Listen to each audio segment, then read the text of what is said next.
Hello, good evening, students. Today's transcription number back of 290 on the speed of 100 words per minute. Start. The present bill is intended to regulate the collection of this cess at the same rates as at present under the authority of a statute.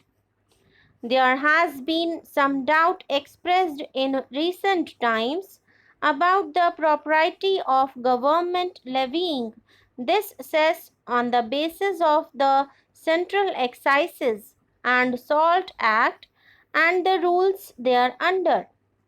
An opinion has been given that it would be better to put the levy on a statutory basis. This is one of the reasons for the present bill.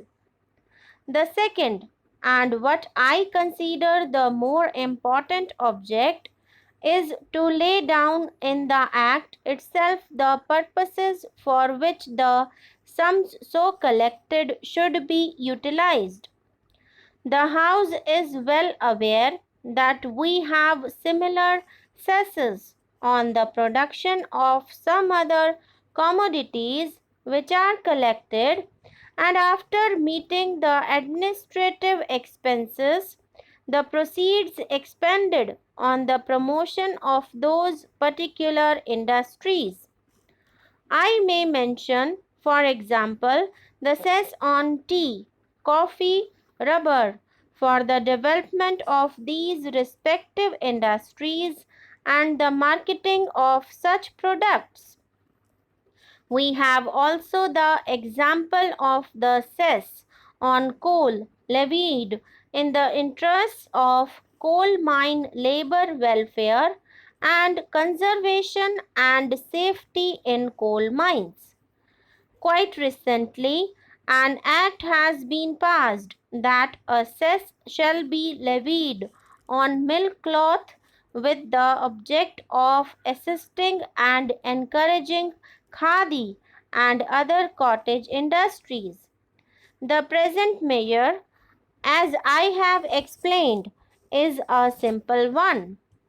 The cess is to be levied and spent for the regulation and development of the salt industry in a scientific and planned manner. I would like to refer at this stage to the Salt Advisory Committee, which is consulted by the Government of India on problems relating to the salt industry. The committee also includes representatives of the central government and the governments of the various states, which are the principal producers of salt, representatives of salt manufacturers and traders, and a representative of the labor engaged in the salt industry.